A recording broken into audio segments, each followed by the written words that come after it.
What happened at Buckingham Palace last Tuesday has royal guards speaking out for the first time in decades. The footage you're about to see will shock you, and what the guard told us afterward. Well, let's just say it's time someone told the real story about what these men endure every single day.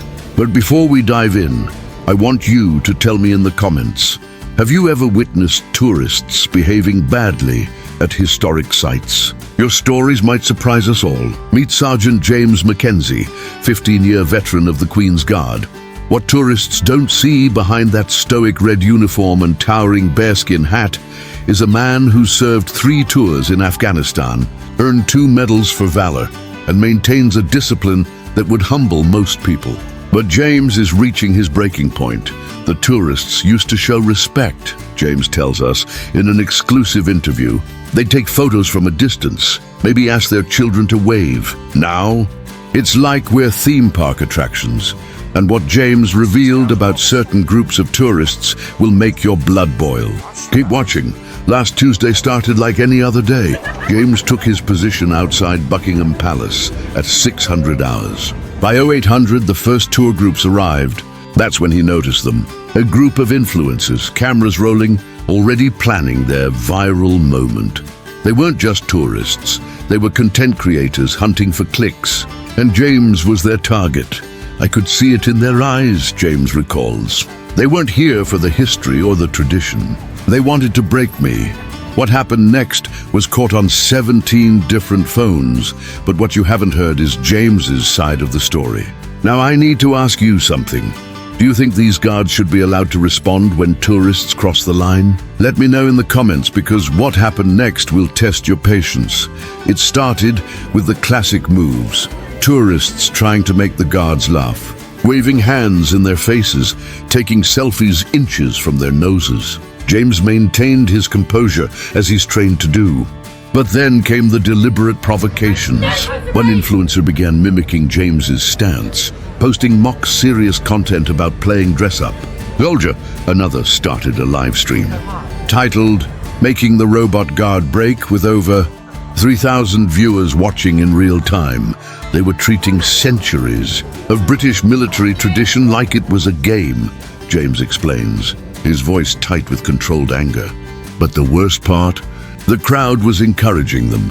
The turning point came when one tourist deliberately knocked James's bearskin hat, claiming it was an accident while trying to take a selfie.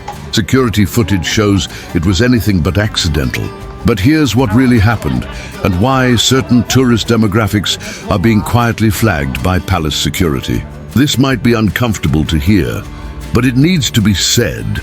James had endured 3 hours of escalating disrespect when the final straw came. A tourist, emboldened by the crowd's laughter, reached out and tugged on James's uniform jacket while posing for a photo.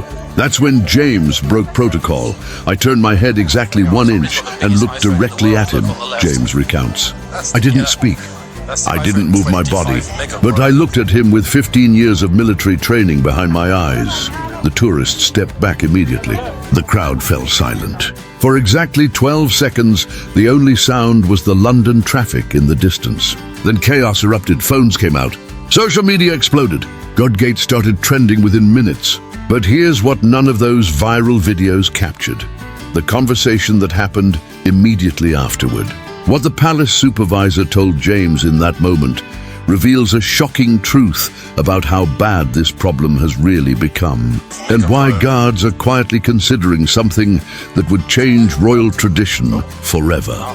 Palace supervisor Margaret Thornfield has worked royal security for 23 years. What she told James that day has never been made public until now. The incidents have increased 340% in the past 2 years, she revealed. We're documenting everything now.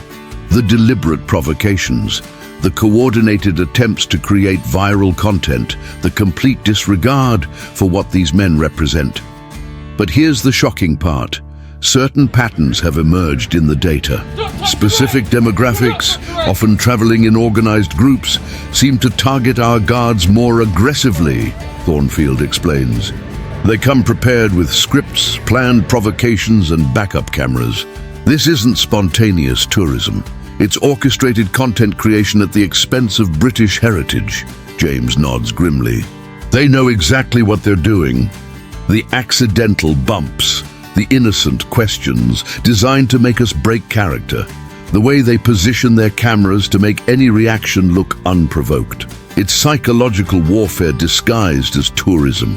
Now, I know this is controversial, but I need you to be honest in the comments. Have you noticed certain groups behaving differently at tourist attractions? Share your experiences, because what we're seeing goes beyond just London. What James told us next will shock traditionalists and tourists alike. We're discussing a response protocol, he reveals. Not breaking character, not abandoning our posts, but authorized verbal warnings for tourists who cross clearly defined lines.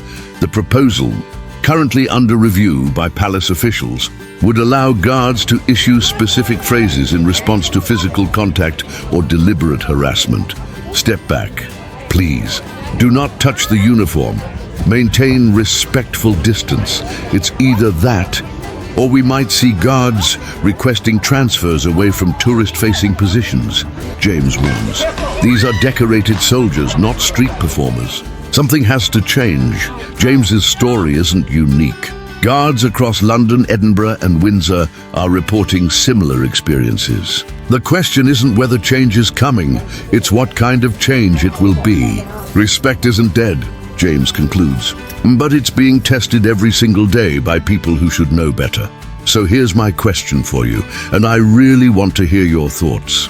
Should royal guards be given more authority to address disrespectful tourists? Or should tradition remain unchanged, regardless of how bad behavior gets? Your comments will help shape this debate. Also, if you've had experiences with disrespectful tourists anywhere in the world, share your stories below. Let's start a conversation about respect, tradition, and the price of viral fame. Don't forget to subscribe for more untold stories from behind the scenes of British heritage. Next week, we're investigating what really happens when tourists try to test the guards at Windsor Castle. Trust me, you won't believe what we uncovered.